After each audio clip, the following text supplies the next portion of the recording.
할렐루야. 1월 4일 수요일 원포인트 PT 시간에 함께 하신 성도님들을 주님의 이름으로 환영하고 축복합니다. 오늘 하나님께서 우리에게 주신 말씀은 야고보서 2장 20절에서 26절까지의 말씀입니다. 함께 읽겠습니다. 아, 허탄한 사람아, 행함이 없는 믿음이 헛것인 줄을 알고자 하느냐? 우리 조상 아브라함이 그 아들 이삭을 제단에 바칠 때 행함으로 의롭다 하심을 받은 것이 아니냐? 내가 보거니와 믿음이 그의 행함과 함께 일하고 행함으로 믿음이 온전하게 되었느니라. 이에 성경에 이른바 아브라함이 하나님을 믿으니 이것을 의로 여기셨다는 말씀이 이루어졌고 그는 하나님의 벗이라 칭함을 받았나니 이로 보건대 사람의 행함으로 의롭다 하심을 받고 믿음으로만은 아니니라. 또 이와 같이 기생 라합이 사자들을 접대하여 다른 길로 나가게 할 때 행함으로 의롭다 하심을 받은 것이 아니냐. 영혼 없는 몸이 죽은 것 같이 행함이 없는 믿음은 죽은 것이니라. 아멘. 이 시간 누가 하나님의 벗인가 라는 제목으로 담임 목사님께서 큐티 인도해 주시겠습니다. 할렐루야. 자, 오늘 이제 우리 1월 4일 수요일, 벌써 이제 1월 첫 주의 중반을 향하여 갑니다. 여러분 작심삼일 오늘까지 하고 쉬는 사람이 있습니까? 끝까지 하나님 말씀과 동행하면서 말씀의 능력에 붙들린 인생 되기를 또 축복합니다. 야고보서 2장 20절에서 26절을 보니까 참 이 말씀은 행함과 함께 반드시 열매로 나타나야 함을 강조하고 있는 것이죠. 그럼 오늘 표제 제목이 참 너무 좋아요. 누가 하나님의 벗인가 하는 거예요. 하나님은 아브라함을 친구처럼 여겼다. 여러분, 그 말을 듣는다는 것이 보통입니까? 종도 아니고 창조자가 피조물한테 친구라는 말을 썼습니다. 누가 그러더라고요. 요즘은 그 집에 개를 개라고 하는 게 실례입니다. 개를 개라고 부를 수 없어요. 아버지를 아버지로 못 부르는 홍길동이 아니고 아기는 잘 있어요 라고 불러야 된답니다. 얼마나 참 이게 사람이 없으니까 우리 집에 키우는 이 반려견을 이렇게 이제 승격이 된 거죠. 진짜 친족이 된 겁니다. 가족이 되고, 가족까지는 이해했는데 친족까지 되고 아기는 하는 데서는 조금 소름이 좀 돋는 느낌이에요. 왜? 그 자리는 사람이 있을 자리거든요. 그런데 이 말이 뭔가 하면, 거꾸로 말하면 그만큼 주인하고 그 개하고 소통이 잘 된다는 뜻이죠. 나를 지지해주고 나의 마음을 읽어주고. 요즘 보면 똑똑한 개들이 얼마나 많습니까? 그리고 작든 크든 주인 눈치를 보며 흔들어주고, 또 힘들 때 위로해주고, 심지어 물에 빠졌을 때 뛰어들어서 그야말로 멸사봉공의 정신으로 그 주인을 구원해주고. 이거 보통 사실 사람보다 낫다는 말, 결코 빈말 아닐 때가 많잖아요. 그래서 이제 그런 말을 들을 자격이 있다고 한다면, 하나님의 자녀가 하나님과 소통이 없다면 친구라고 할 수 없어요. 그런데 소통한다고 하는데 행함이 없다면 여러분 절대 하나님과 소통할 수 없습니다. 그래서 오늘 21절에서부터 23절에 아브라함을 예로 든 겁니다. 오늘 21절에 뭐라고 그랬습니까? 우리 조상 아브라함이 그 아들 이삭을 제단에 바칠 때 행함으로 의롭다 하심을 받은 것이 아니냐. 하나님은 아브라함을 시험하시려고, 그의 믿음을 드러내시려고. 믿음은 하나님의 언어입니다. 하나님의 언어가 아브라함의 마음속에 새겨져 있는지 아니면 머리에만 있는지 귓전에 듣고 흘러나갔는지를 하나님은 드러내고 싶은 거예요. 하나님 물론 아시죠. 그러나 드러나는 곳에 하나님의 복이 임해야 사람들은 혼돈이었기 때문에 하나님은 아브라함을 시험하는 겁니다. 내 아들 내 독자의 이삭을 내게 번제로 바쳐라. 번제는 여러분 칼로 찔러서 죽이고 피 흘리고 태워 없애는 겁니다. 하나님의 언약의 아들입니다. 백세의 기적으로 난 아들입니다. 하나님이 자기 모순에 빠진 명령처럼 보이는 말입니다. 그럼에도 불구하고 앞서 있는 버전보다 지금 하나님 말씀하시는 버전을 더 믿느냐 하는 신뢰의 문제입니다. 그 하나님을 더 전적으로 의지하느냐의 문제입니다.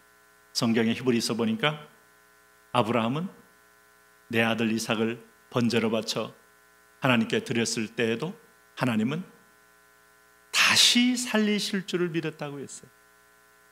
최초의 부활신앙, 최초의 이 땅의 모든 인간의 숙명을 뛰어넘는 신앙, 하나님에 대한 더 깊은 신뢰를 가져 있었기에 하나님은 나의 벗이다. 그리고 실행을 했다는 데 있어요. 네? 그 아들 이삭을 제단에 바칠 때에 행함으로 의롭다 하심을 받은 것이 아니냐 하고 말씀하고 있잖아요. 네? 그래서 22절에 뭐라고 그랬습니까? 내가 보거니와 믿음이 그의 행함과 함께 일하고 행함으로 믿음이 온전하게 되었느니라. 사랑하는 이 형제자매 여러분들, 어저께 큐티 말씀 기억하십니까? 나무와 똑같다 그랬어요. 우리 마음은 밭이고 말씀은 믿음의 씨앗입니다. 자라면 열매를 맺어야 합니다. 열매 없는 나무는 열매 없는 무화과 나무의 취급을 그대로 예수님께 받은 것처럼 받아집니다. 그러므로 오늘 이 믿음은 자랍니다. 자라서 반드시 행함으로, 순종으로, 자기 희생으로, 자기 비움으로, 자기를 내려놓음으로, 오늘 나는 죽고 그리스도만 사는 것으로. 우리에게 믿음의 온전함은 뭐겠습니까? 갈라디아 2장 20절이죠. 내가 그리스도와 함께 십자가에 못 박혔나니 그런즉 이제는 내가 산 것이 아니요 오직 내 안에 그리스도께서 사신 것이라. 그러므로 내가 육체 가운데 사는 것은 나를 사랑하사 나를 위하여 자기 몸을 버리신 하나님의 아들을 믿는 믿음 안에서 사는 것이니라. 오늘 온전히 주님과 내가 하나가 됐다는 것만큼 아름다운 친구 있을까요? 소울메이트라고 들어보셨나요? 단순한 대면 친구가 아니고 단순한 어떤 이익에 따라서 우리가 상호 서로 협력하는 친구가 정도가 아니라 영혼의 한 친구는 생각과 행동이 같다는 뜻입니다. 하나님이 원하는 행동의 열매가 가장 귀한 걸 온전히 바쳤다. 여기에 하나님은 바로 내 마음에 온전히 합한 자로서 아브라함을 저는 나의 친구라 라고 말씀하고 있는 거예요. 그래서 23절에 뭐라 그랬습니까? 이에 성경에 이른바 아브라함이 하나님을 믿으니 이것을 의로 여기셨다는 말씀이 이루어졌고, 놀랍지 않습니까? 시편에 보니까 오늘 요셉이 여호와를 믿고 그는 애굽까지 왔고 끝까지 믿고 보디발 장군의 부인의 유혹에도 안 넘어갔고 오해를 받아 감옥까지 투옥됐어도 끝까지 믿었는데 마지막 믿음의 테스트가 있다고 했었잖아요.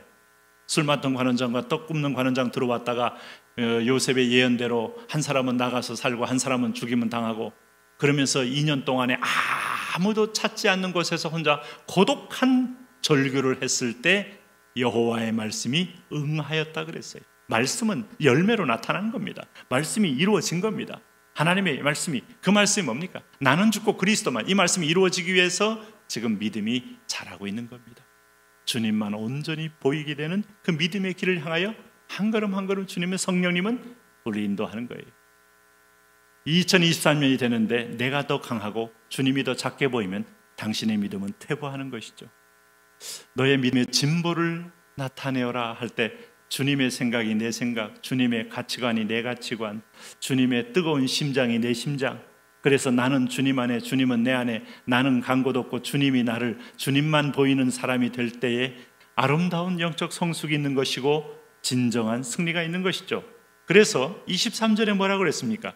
그는 하나님의 벗이라 칭함을 받았나니. 최고의 아마 영화로운 칭호가 하나님의 벗이라는 칭호일 겁니다. 오늘 큐티하는 제가, 또 오늘 이 큐티 말씀을 나누고 있는 오늘 모든 성도님들이 하나님의 벗이 되시기를 바랍니다. 여기서 성경은 뭐라고 말했습니까? 이러보건대 사람이 행함으로 의롭다 하심을 받고 믿음으로만은 아니니라. 왜곡된 믿음, 어린아이 믿음, 중간에 자라다가 말라서 죽은 믿음, 이 죽은 믿음은 안 된다는 거예요. 여러분, 예수님도 똑같은 말 했어요. 네 가지 밭을 얘기하면서 좋은 밭에 좋은 뿌리를 내려 좋은 열매를 맺어야 된다고 했습니다. 가시나무 밭 열매 못 맺으면 의미 없어요. 돌짝밭 뿌리 못 내리면 의미 없어요. 여러분, 외적인 환경에 의해서 흔들리는 밭, 뿌리 뽑히는 밭 의미 없어요. 그러므로 구약에서 그렇게 평생 오염된 인생을 살았던 기생라합마저도 목숨을 바꿨잖아요. 주인을 바꿨잖아요. 오늘 여리고성의 주인과 여호와라는 주인을 바꿨잖아요. 오늘 인생의 주인을 바꾸면서 올인하는 겁니다. 그래서 그 올인은 목숨을 걸고 여기도 죽어도 좋다는 결단을 하면서 사자들을 숨겨주고, 오늘 오히려 여리고성의 모든 정탐꾼들, 그 추격조에게 그들은 저들을 둘러대며 다른 길로 갔다고 말할 만큼 행함으로 그들을 품었잖아요. 네? 그래서 26절에 성경은 다시 결론 내립니다. 영혼 없는 몸이 죽은 것 같이 행함이 없는 믿음은 죽은 것이니다. 오늘도 살아있는 믿음으로 2023년도에는 상급이 가득한 한 해 되기를 축원합니다. 하나님, 그런 나라, 그런 백성, 그런 축복의 주인공 되도록 매일같이 삶의 열매로 드러나게 하여 주옵소서. 예수님 이름으로 기도합니다.